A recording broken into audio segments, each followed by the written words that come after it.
कक्षा 9। इतिहास को ऐसे पढ़िए। बुक का ऑडियो सुनिए और उत्तर दीजिए। इतिहास आपका प्रिय विषय बन जाएगा। Lesson 4. औद्योगिक क्रांति, उपनिवेशवाद तथा साम्राज्यवाद। Industrial Revolution, Colonialism and Imperialism. भाग द्वितीय। इंग्लैंड और महादेश में औद्योगिक क्रांति का तुलनात्मक वर्णन, comparative discussion on industrial revolution in England and continent. England औद्योगिक क्रांति का आरंभ इंग्लैंड में हुआ, परंतु उसका विस्तार धीरे धीरे सर्वत्र हो गया। इंग्लैंड के निकटवर्ती देशों में औद्योगिक क्रांति का विकास लगभग 19वीं शताब्दी के मध्य में हुआ। 1800 तक इंग्लैंड में तो यांत्रिक विकास हो चुका था, परंतु उस समय तक यूरोप के देशों में यांत्रिक विकास आरंभ नहीं हुआ था, क्योंकि फ्रांस की क्रांति तथा नेपोलियन के युद्धों के कारण वहां आर्थिक स्थिरता स्थापित नहीं हुई थी।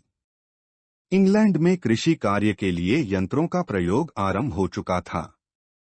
ड्रिल होइंग आदि यंत्रों से बीज बोने एवं खेत जोतने में कृषकों को बड़ी सहायता मिली थी। 18वीं शताब्दी में अनेक ऐसी मशीनें बनाई गईं जिनसे वस्त्र उद्योग में क्रांति आ गई। वस्त्र उद्योग में ही पहली बार मशीनों का व्यवहार किया गया। 1733 में लंकाशायर के आविष्कारक जॉन के 1704 से 64 ने फ्लाइंग शल अथवा उड़न तुरी करघा बनाया। इससे कम समय में अधिक बुनाई होने लगी। कपड़े भी अधिक चौड़े बुने जाने लगे।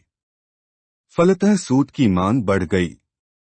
1765 में ब्लैकबर्न के जेम्स हारग्रीव्ज 1720 से 28 ने सूतकताई की एक नई मशीन बनाई। यह थी स्पिनिंग जेनी। इससे सूत की कताई 8 गुना अधिक हो गई। इस मशीन द्वारा एक व्यक्ति एक साथ अनेक धागे काट सकता था। रिचर्ड आर्कराइट सूत काटने का एक नई मशीन बनाई। यह वाटर फ्रेम या स्पिनी फ्रेम कहलाया। इससे से ही सूत्री वस्त्र बुना जाने लगा। इसमें लिनन के धागे का व्यवहार करने की आवश्यकता नहीं रही।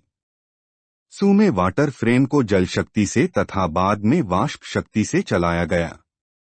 इस मशीन के व्यवहार के बसे सूत काटने का काम बंद हो गया।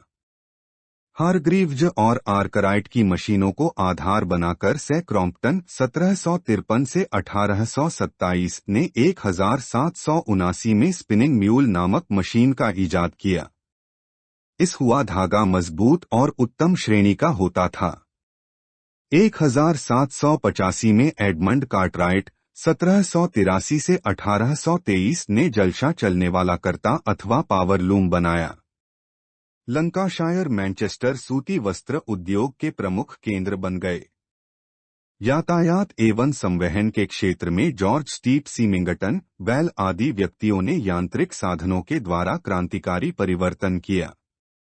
कोयले से कोक तत्व से इस्पात बनाने के लिए यांत्रिक साधन अपनाए गए। कोयले की खानों में काम करने वालों के लिए हम्फ्री डेवी ने सेफ्टी लैंप बनाया। सड़क बनाने एवं नहर खोदने के लिए यांत्रिक साधनों का प्रयोग किया गया। में डाक टिकट का प्रयोग आरंभ हुआ। तार और टेलीफोन के प्रयोग में विकास हुआ। बायसी टाइपराइटर तथा अन्य प्रकार के यंत्रों का आविष्कार हुआ।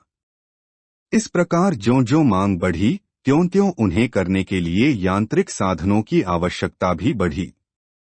कृपया करके उत्तर सुनकर लिखे, देखकर नहीं, अन्यथा यह प्रयास व्यर्थ होगा। सभी प्रश्न का मान 1 है। एक फ्लाइंग शटल का आविष्कार किसने किया? 2. बीज बोने एवं खेत जोतने में कृषकों को बड़ी सहायता किस यंत्र से मिली? 3. सेफ्टी लैंप किसने बनाया? बी. प्रश्न का मान 2 है। इंग्लैंड में तो यांत्रिक विकास हो चुका था, परंतु उस समय तक यूरोप के देशों में यांत्रिक विकास आरंभ नहीं हुआ था, क्यों?